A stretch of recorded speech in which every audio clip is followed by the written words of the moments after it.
Hello, wellness culture. Welcome to our cooking with oils class. I'm coming to you from outside because it is a beautiful day here in the Pacific Northwest and nice and warm. So I am going to enjoy the outside and the sunshine while we teach the class. So hop on in.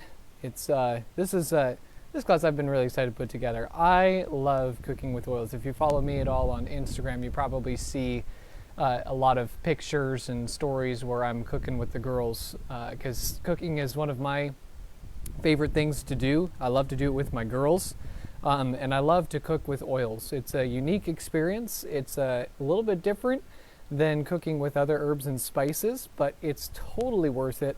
Love the flavor that comes from it, and also just getting the benefit from the therapeutic oils. So we're going to cover that. We're going to cover a few other things too. We're going to be talking about Einkorn and just the other food-related products that Young Living has, because I think that one of the best places to really dig in with Young Living products is in the kitchen. If you were on the call last night for the Baby Steps team, they were doing stories, and it was focused mostly on the main cabinet because they're talking about what's lurking under the kitchen cabinet. Most people think of under the sink, so we're going, with our Thieves soap, Thieves cleaner, Thieves dish soap, Thieves dishwasher soap, all those types of things, Thieves fruit and veggie scrub, those things, under the cabinet, which is super, super important. I have crazy stories with that stuff, so I cannot recommend that stuff highly enough.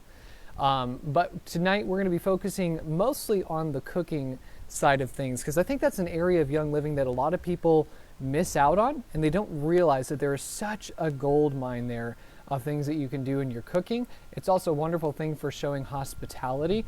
I love hospitality. I love to be able to put different snacks in front of people, different meals, all those things, and it's just they have such wonderful things for that. Also, if you are a business builder and you are looking for party ideas, cooking with oils is a fantastic place to start, because you can do easy things together, cooking, show the products, taste it.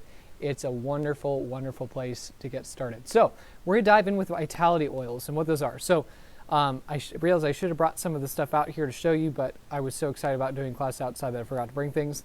But the vitality oils, those are the white labeled oils. So you'll see some of them just have colors. So like I have Valor here right now, it's just a purple bottle.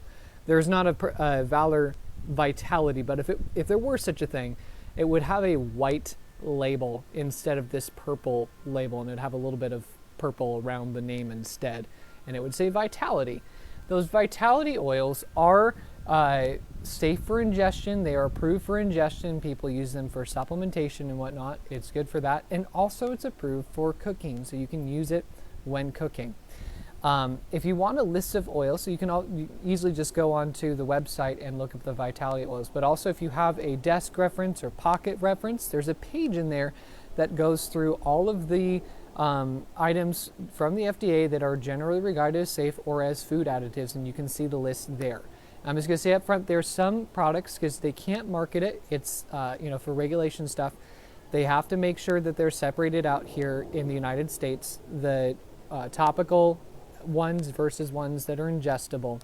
But there are certain oils that just aren't popular in that lineup. So one of my favorite recipes I have is a broccoli salad recipe that I do.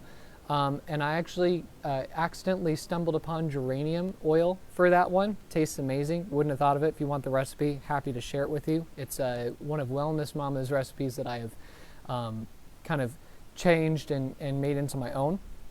But there are oils, there are vitality supplement oils that have geranium oil in it. It is one that is generally regarded as safe, but you will not find a geranium vitality oil. So I can't officially say that's something that you can use, but I personally use it in one of my salads. I love it. So why cook with oils? What's the point of cooking with oils? We have all these wonderful herbs and spices that you can get at the store. Why would you choose to cook with oils? Well, first of all, if you're cooking with oils, you're getting all the benefits of the therapeutic grade essential oil and the seed to seal promise with that, knowing that you are getting really good sourced oils in your diet and you're ingesting it. So it's just another way to be using your oils on a regular basis. And we all know that that is a great thing to be doing. Also, if we look at soil around the world and how things are cultivated, We know that a lot of the soil around the world is nutrient deficient, and so most of the herbs and spices that are grown are going to be lacking those essential minerals and stuff. We're going to talk a little bit more about that later on in this class when we get into Einkorn and the importance of that.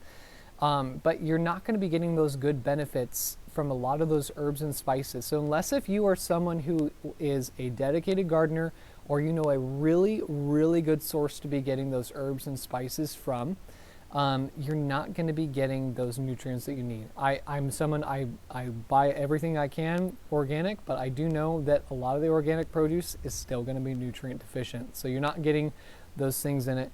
And there are things that the oils can help out with that herbs and spices can't do. They kind of have different functions just with how, what portions of the plant that you're getting from those things. So the essential oils, what they can do in the body is that they can help to enhance the enzymatic action and the natural enzymatic secretion within our GI tract. It's just how it interacts with the actual molecules within our food itself.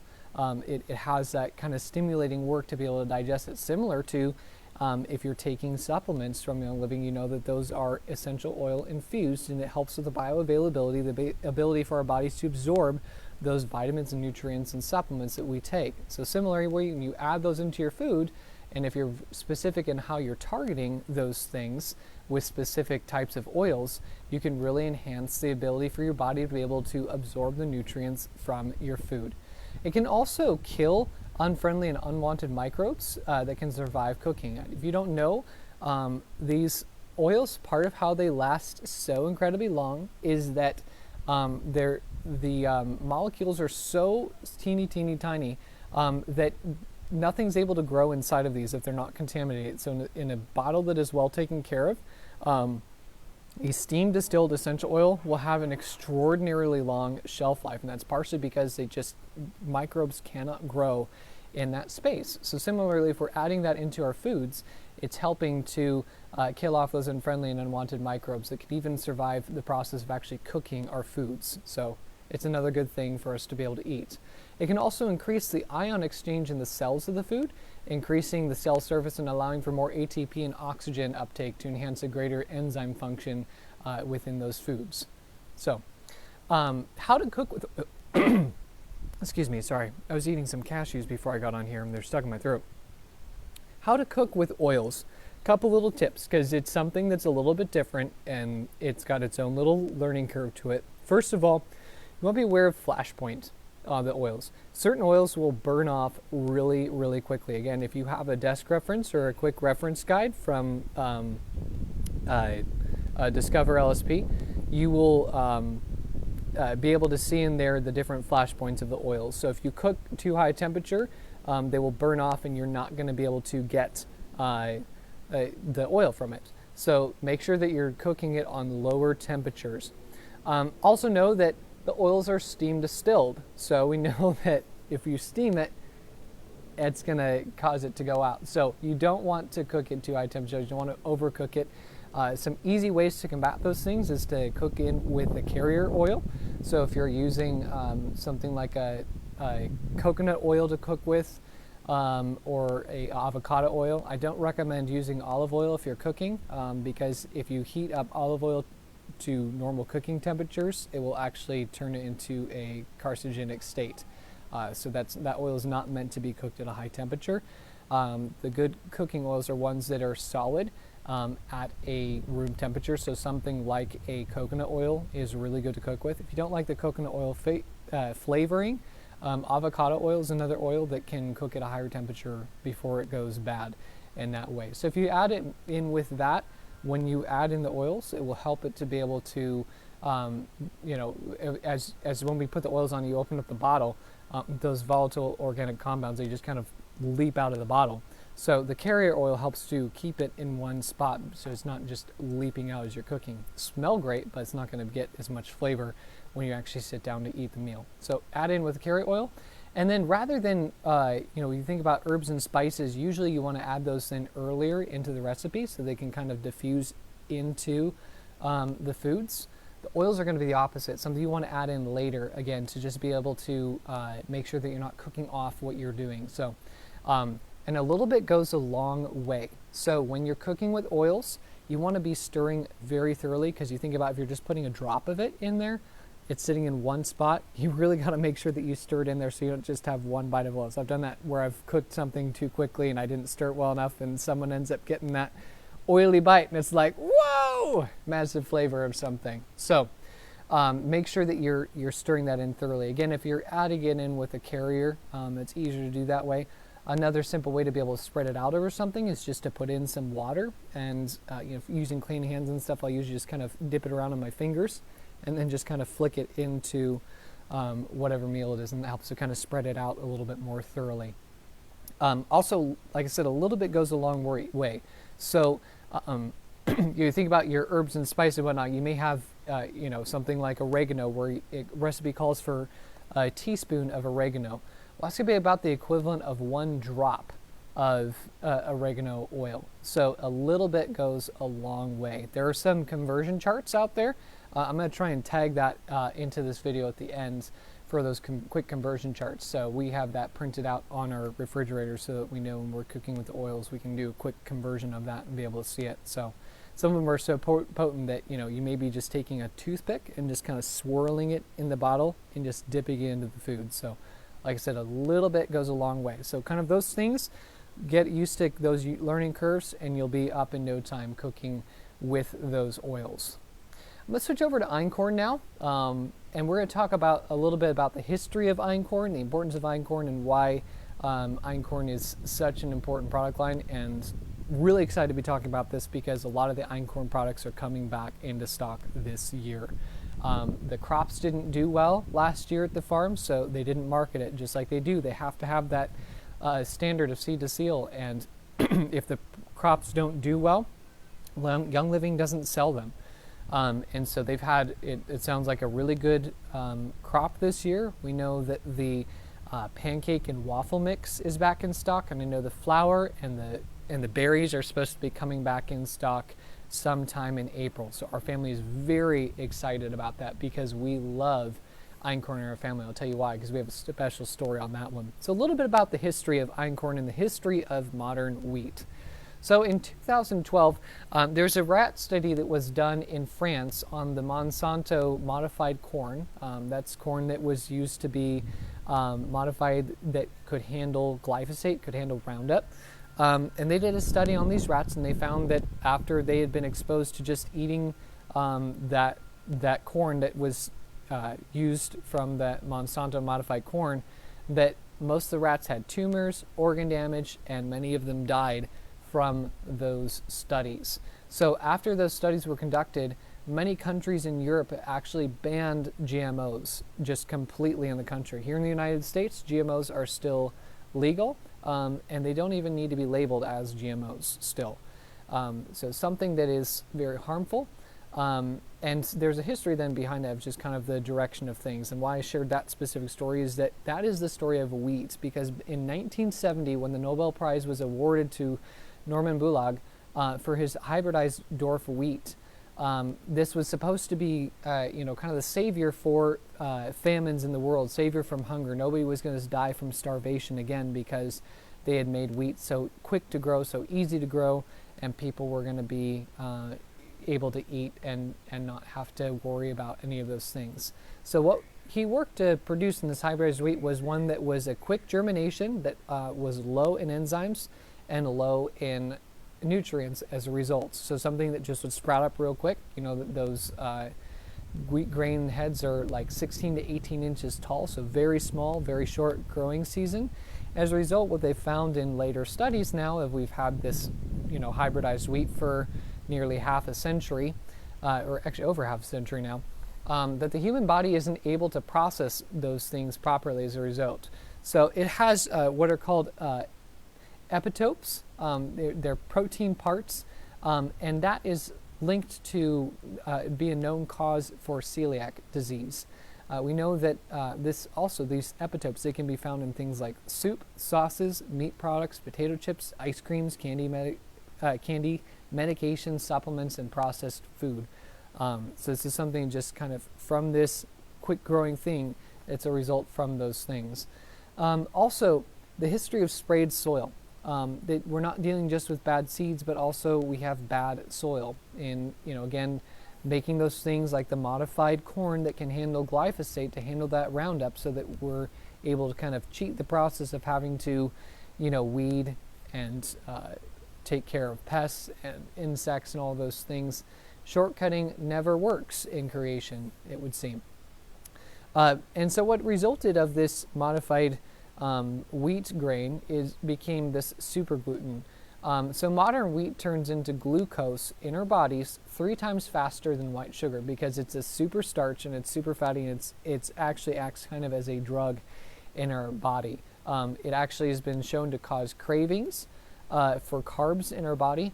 It also decreases our fat burning hormone, lipase, in our bodies, and it's linked to increased food sensitivities. So shortcutting the process for growing it, making it something that was quick to grow, making those shortcuts on, having to manage the plants has resulted in something that is really not edible for the human body, and is really turned more into a poison than a salvation for starvation.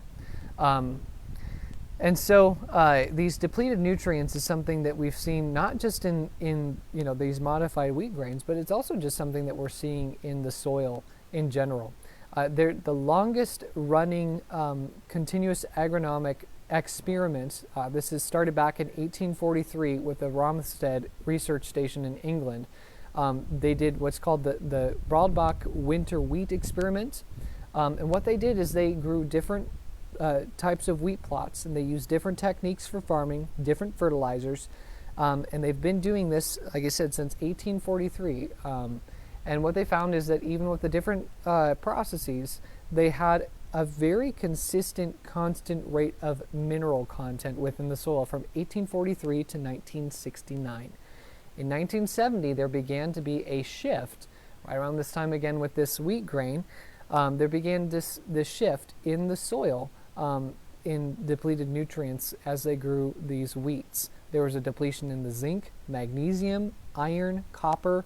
All these concentrations decreased, some as much as 30 to 60% within those germinated fields.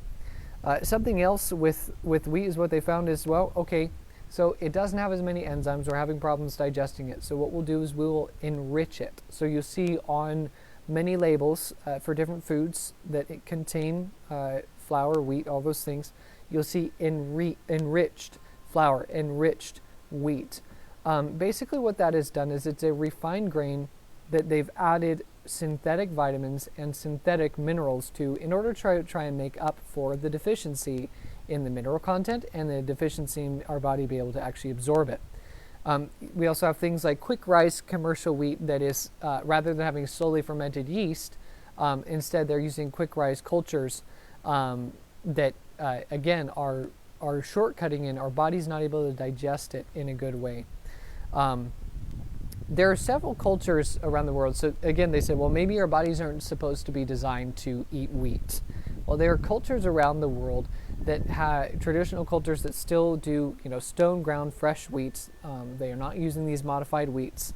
And their cultures are thriving on a mostly wheat diet, having done it the right and proper way in the growing process. But instead you look at us in America who continue to have these things, and now we're in a space where 1 in 100 Americans have celiac, and 6% of Americans have gluten sensitivity. It's a really, really high amount. So if you're not sure if you have a gluten sensitivity, I'd encourage you to try this out. Take 30 days and cut gluten exposure out of your body. Cut all those things out that you can. And I want you to journal how you feel each day. It can just be, a couple of lines. What do you notice in your body? What do you notice that you're feeling? What do you notice about your energy levels, your ability to think, to concentrate on your work? How does it feel when you go to the bathroom? All these, small things. Just take a few notes on it. And after the 30 days, see if you notice a difference in your health and over that course of that journey, and see if you actually want to go back to eating wheat again or not. For our family, what we've found since cutting out wheat, and I'll tell you our story for cutting it out, is that we really don't want to go back to it. And I'll be honest, times when I have it, and I was bad, I went to a retreat a couple weekends ago, and I had lots of wheat lots of processed wheat at this retreat, and I felt terrible from it, just terrible. I felt so sick from it, and I went, you know what? It wasn't worth it. It didn't taste good. I ate it because it was there, and it probably would have been better if I had just not eaten anything that day instead. So, a little bit of the history of einkorn. Einkorn, it's an ancient grain. It's what's considered the original wheat. It only has one genome and 14 chromosomes. Einkorn, the word einkorn is a German root, and it means single grain. Compared to the modern wheat has 42 chromosomes, which the more chromosomes means harder for our bodies to break down. And einkorn specifically does not contain the D chromosome, which is what has been linked most likely to be the cause of wheat intolerance for most people. It's also much, much higher in protein content, and it also is way higher in antioxidants. And the plant itself is something you can just tell night and day differences. If you want to look at it, you can go on the website for Young Living. There's an einkorn page on it, and you can see pictures of the grain. You can see the heads of it. You can see just the vast difference of those things. And if you really want to see it, go to the farms in person, check it out for yourself, and you can see the difference in it. So einkorn grows about 5 feet tall rather than the dwarf wheat, which again grows to about 16 to 18 inches tall. And you can think about that now. You know, we hear of the amber waves of grain across America, and certainly the 16-inch grain doesn't really match that picture, whereas the einkorn is more of what would have been grown back in those days. They also have half the number of kernels. Again, that modified wheat, the modern wheat has double the kernels. They're much smaller, but they're able to produce double to try and increase the amount. They're also a lot harder to harvest because they have a really tough husk. So most wheat is easy to, just pluck off the grain, but these actually have to be beaten off of the heads to be able to get the grain off of it because they're just so much tough, so much hardier. But it actually makes it easier to grow them organically then because the hull is more resilient to different bacteria, different molds. Those things are just a much hardier grain. It also holds up a lot better, so they grow well. You can grow einkorn all the way up as far as Alaska and all the way down to Mexico. It's a very versatile plant. It's a very hardy and resilient plant. So the benefits of einkorn. Einkorn is going to be high in trace minerals. It's got, like I said, a much higher protein content, so it's something that's better. You can really have more as a staple in your diet and something that's not going to upset your body. It's got really high iron content. It's a high source of dietary fiber, so something again that your body is able to process out. It's not going to back you up. So I found a fact about this. If you knew flour, if you're old enough, maybe you know this, but traditional flour is what used to be used for putting up wallpaper not too long ago because of the high gluten content of it. So if you think about that high gluten of this modern wheat that's like this super gluten, it's super sticky. If you stick it, you have some ground up flour, just get it wet and play with it for a while and just see how sticky and messy it becomes. It becomes almost like a glue. Actually, my girls, with their grandma, they made a glue out of flour. And they were using it to put together some kind of project. So if you think about that, if you make glue out of it, what do you think it's doing through your intestinal tracts? Probably not the best of things. So again, einkorn's really high in dietary fiber. It's extremely low gluten content, and the gluten that's there is much easier for our bodies to be able to process, and so it really goes through our bodies in a much better way. It's also high in thiamine. It's very high in vitamin B and lutein. So all these things are really, really good, very beneficial for our bodies to have. So I'm going to share you a little story about our daughter Mariah, our oldest, and how we got started with einkorn in our house. So we would notice that she was about 3 years old, starting to eat more regular foods and stuff.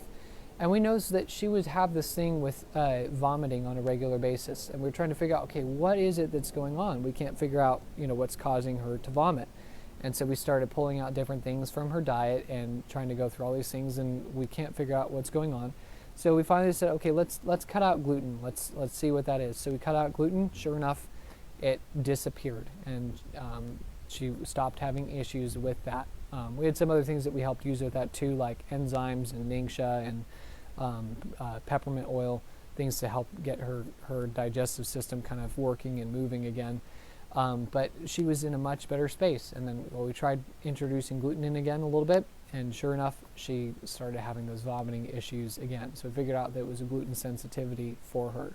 So we started looking into the Einkorn, because we'd started with Young Living at about that time, and we went, well, let's see if this works for her. And so we started doing different recipes with the Einkorn, and we've been doing that now for, she's almost 7, so about 4 years, and we haven't had any problems with her since. She doesn't have any problems with eating the Einkorn. So someone who had a gluten sensitivity, she does much, much better without it. And so our entire family switched over to eating Einkorn, because it was just like, we're not going to make 2 different things. And so we started using Einkorn, and all of this felt so much better. It was just a night and day difference for us in digestion, able to eat it and feel good after eating it. And that's something that's wonderful. Lydia makes these amazing Einkorn donuts. That's just a delicious treat, and I love it to be able to have these donuts. We use things like agave syrup in it, and natural sweeteners like that. And they're not completely guilt-free, but they're a lot better. And it's amazing to be able to eat a donut and not feel terrible after eating a donut. So just some wonderful things that you can do with this stuff. So I'm going to dive into the products that they have, but just another note on the learning curve with cooking with Einkorn. So again, because the lower gluten content, it doesn't stick together like regular flour. So you have to play around with that a little bit, get used to it. If you're into baking breads and stuff, there's a bit of a curve to that. And so you have to play around with the ratios of it. So it's a little bit different. So you can't just do a 1-to-1 ratio of Einkorn, or think you're going to do regular wheat flour recipe or a white flour recipe, and that's just going to come out clean. You're going to want to look for Einkorn specific recipes. Now, Young Living, they have an Einkorn cookbook on their website that you can buy. It's a great place to start. You can also go online and find plenty of recipes on there, or if you have a desk reference, there are some recipes in the back of that. If you have the Game Plan Oil Script Book, which is where I got all this info, great info on Einkorn from, there's some great recipes in the back of that, and so you can get fun places started with that. Also some resources in the Life Steps app on Einkorn, so do look in your Life Steps app for that. So what are the Einkorn products that they offer? Well, the first place I'd recommend to start is the pancake and waffle mix. It's the easiest place to start. It's the most friendly place to start. It's got a simple recipe for pancakes and waffles on the back. I'd probably recommend starting with pancakes, because it's usually easier to cook a pancake than waffles if you don't get it right. The whole sticking to the waffle griddle and stuff can be kind of a pain. So start with some pancakes, something nice and easy. You can kind of get a feel for it, work with it, and it's a recipe that's kind of hard to mess up with it. So great place to start with that pancake and waffle mix. It is in stock right now, so do go and enjoy that on your next order.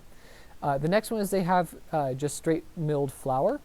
This is kind of the next step up for things. It's another good place to start if you want to dive in a little bit more and kind of experiment with some more stuff. That's kind of an intermediate level for things. Again, just look for those recipes that call for Einkorn flour. If you want to kind of go all the way into it, and my favorite, and I think actually has the best flavor as well, is the Einkorn berries. So you're getting the actual Einkorn grain itself. You'll need a mill to mill it out and get it into flour. But the taste from it is unlike anything else. So if you're looking into starting to make breads, if you just really want to get into this culinary side of baking with things, get yourself a good mill and try out the Einkorn berries. Like I said, they're supposed to be coming back in stock in April. You're going to see my order just caked full with Einkorn berries, because we want to stock up, because we do not want to run out. So get yours before I buy them all up. No, anyway. So those are kind of the main cooking line of things to be able to bake with. So you got the pancake waffle mix, just straight Einkorn flour, and I can't remember, the flour may be back in stock already. And then the Einkorn berries, which is, like I said, that's what we used for the most part in our house, because we just love it. We love milling our own grain, and it's something that we have just fallen in love with. So they have some other Einkorn products as well that are fantastic. My girls' absolute favorite is the Einkorn granola. They go nuts over that. We give it to them. We put it into their oatmeal, every day. They love it as a snack. We did it on our long drive up to Washington. We moved up here. Each kid got their own bag of Einkorn granola, and they were happier than clams. If you can be happier than a clam, they were. It tastes amazing. I have to really stop myself from it because it tastes so good. I could just eat through an entire bag, but it is fantastic. If you haven't tried the Einkorn granola, it is such a wonderful thing. Put over yogurt, put over ice cream, doing a crisp with it. I can go on and on. It's just so good. Einkorn flakes. This is one I haven't tried. I'm not big into cereals, but I would like to try at some point mixing the Einkorn flakes with the Einkorn granola. But again, I feel like I'm going to eat the entire bag, so I've just been a little afraid of indulging myself in that way. But I've heard they're really good. They also have noodles. They have Einkorn rotini and Einkorn spaghetti. And man, oh man, spaghetti is one of our family's sacred recipes. It's something that my parents worked on and perfected for years. It's like our family staple food of like special meals. And adding in the Einkorn spaghetti to this recipe was just something that took it to a whole new level. Absolutely love those Einkorn spaghetti noodles. Quick tips on that one, because again, it does cook up a little bit different if you're using noodles. Cold splash of water when the noodles are done. After you strain them out, splash them with some cold water, and then immediately coat with olive oil or something like that to keep them from sticking together. And make sure you don't overcook them.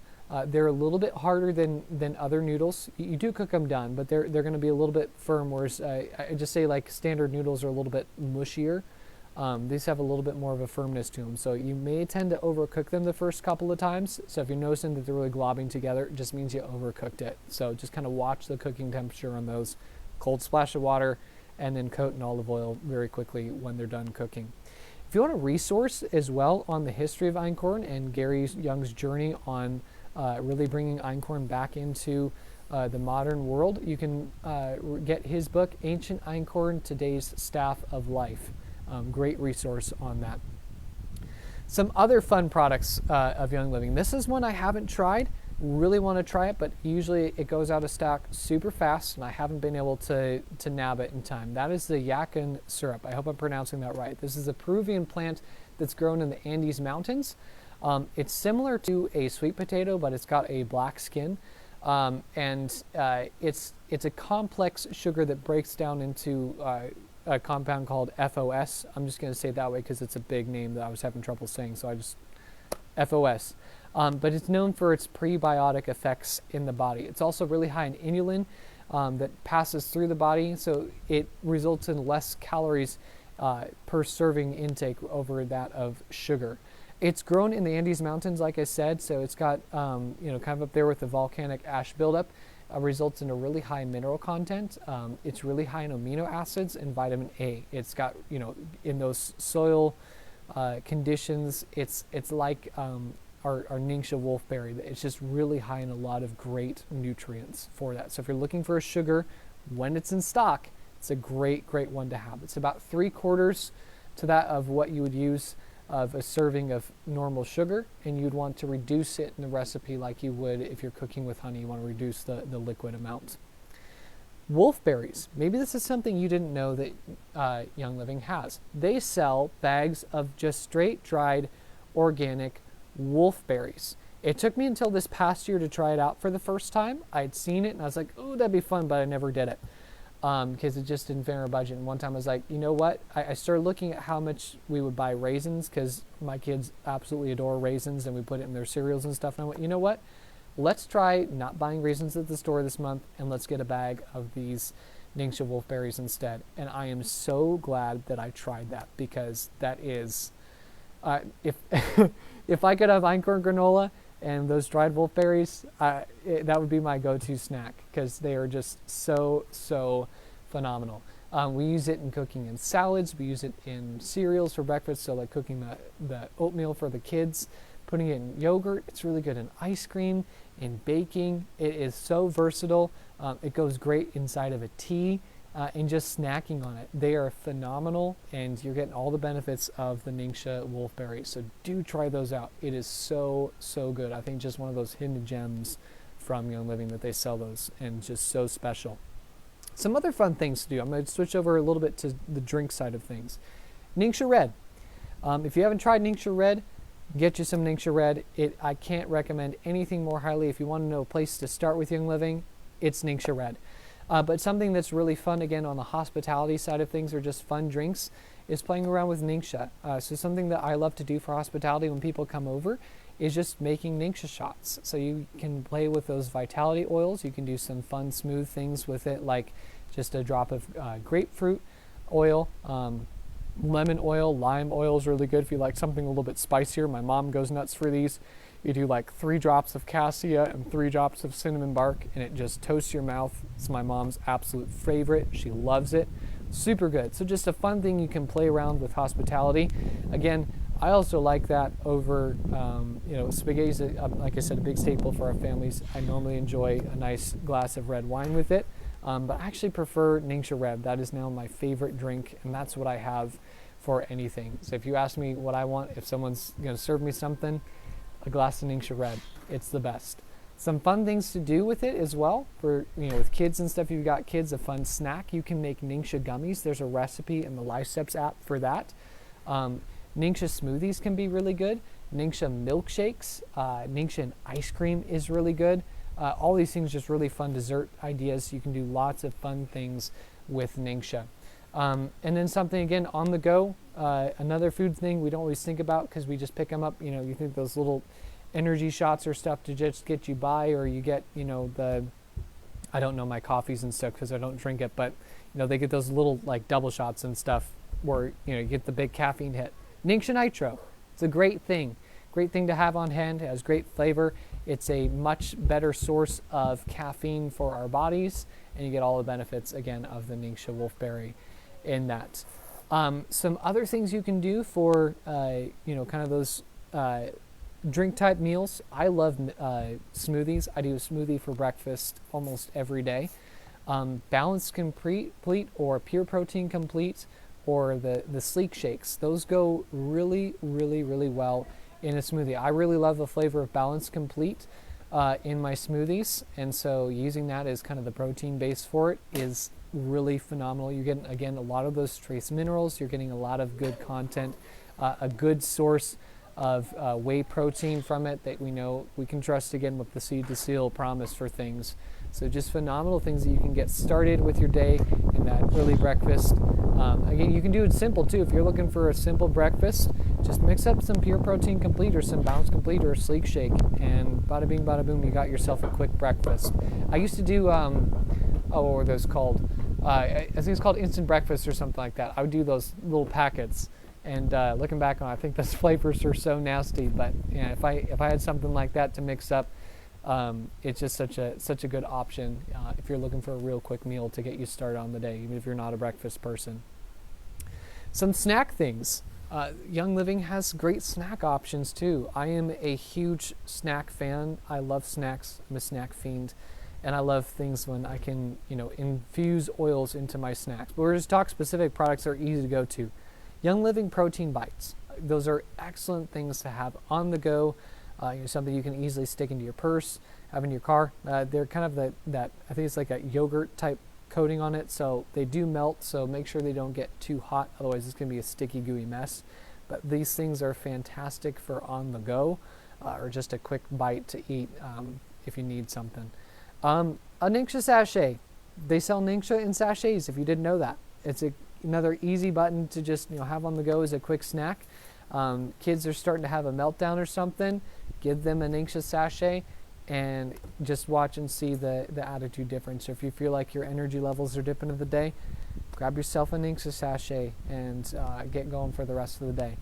Wolfberry Crisp Bars. I haven't tried these yet, but Lydia tried those at a convention, and she said they are phenomenal. Really, really good.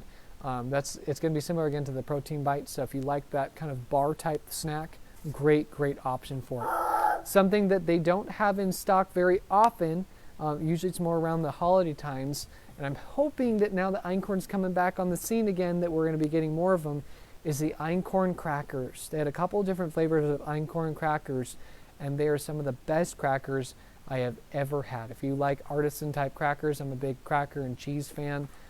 You will absolutely love these. So do watch out for that, especially the holiday times. I'm hopeful that those are going to come back out again. If you're on the more dieting side of thing, you got the whole Sleek lineup. You got Sleek bars, again, another easy on-the-go thing with great flavor to keep you going through the day. I'm going to share a couple of things that I love to do with oily snacks, things that are oil infused, and that is cream cheese apples. If you love dipping apples in cream cheese, or if you want to make like a Einkorn bagel, I haven't tried that yet, but if you know how to make those, some cream cheese over the top of that. You make some Thieves cream cheese or some lemon cream cheese or cinnamon bark cream cheese. Those flavors are just phenomenal. So do give that a try. It's super easy just to stir it in there, with a little bit of that Yakon syrup or something like that to give it a little bit of sweetener to it, and it's just a phenomenal taste. Popcorn. I'm a big popcorn fiend. I think that all the cells in my body are probably infused with popcorn with how much popcorn I eat. I love, if you have a kettle popper, it's the easiest way to do it. You can actually put it into the kettle. I usually add it in after I add in the kernels into the oil, and I just put a few drops in with it. So I love lime popcorn, peppermint popcorn, basil popcorn, rosemary popcorn, Thieves popcorn with a little bit of maple syrup drizzled over it. It tastes like a kettle corn. It's super good. Can you please be quiet? Thank you. Super good. You can do all different kinds of flavors of popcorn. You can have peppermint oil in it. If you like a nice peppery, spicy popcorn, super good. Easy way to do it. Again, if you have a kettle popper, that's the easiest way to do it. But if you don't, a simple way you can do it is if you like butter in the popcorn, just kind of stir it into the butter, and again, kind of just stir it in really well, and you'll be able to get that flavors into it. Ice cream. Something that we've done is that we've discovered that we like to make our own flavors of ice cream, and I want to get into making my own ice cream because I know that a lot of sources of the ice cream I have aren't necessarily the best. But flavoring ice cream, it's super good. Again, lime, lemon. Lemon ice cream is one of my favorite flavors of ice cream, and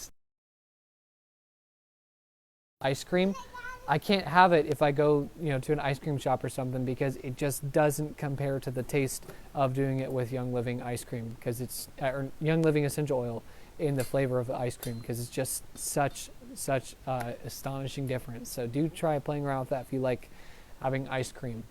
What else is there? Vitality tea, something that's easy to do. If you don't want to wait around for your tea to steep, just add in a drop of oil. Thieves tea is a great tea to have. Cassia tea is one of my favorites. You can do lavender tea.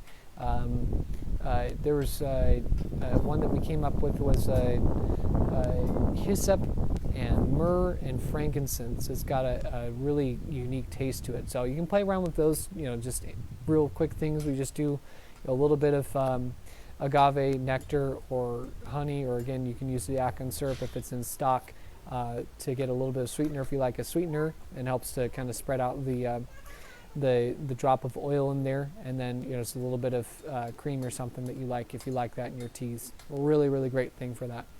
Young Living also has their own lineup of teas. So there's a vanilla lemongrass tea, spiced turmeric tea, orange rosehip tea. They're absolutely phenomenal teas. So if you haven't tried any of their teas and you like tea, these are some very fine teas, and I do recommend it. I'm kind of a tea snob, and it gets my stamp of approval for those things.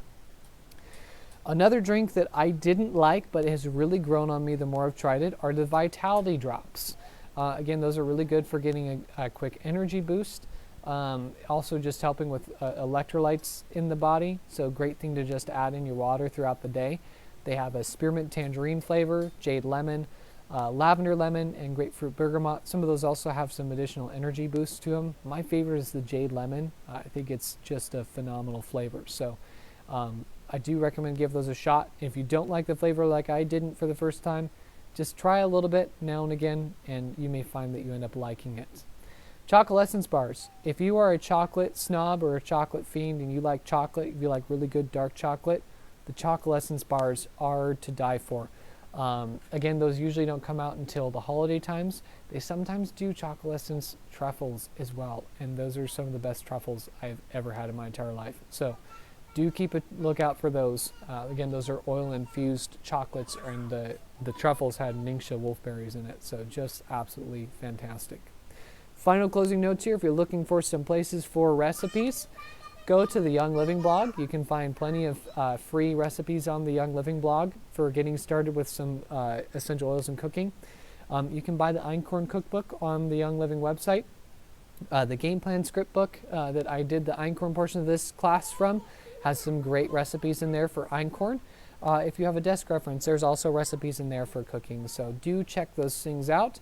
And if you want any of my recipes, I generally do some shares on my stories on Instagram that you can see different things that I like to cook with, or if you want a specific thing or just looking for tips on how to cook with oils, feel free to send me a message or write any questions here on this class, and I'd be happy to share with you any of those things and help you get started.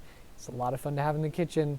I love cooking with oils, and I hope that you enjoy this, and I hope that you enjoy the benefits of cooking with oils. Take care.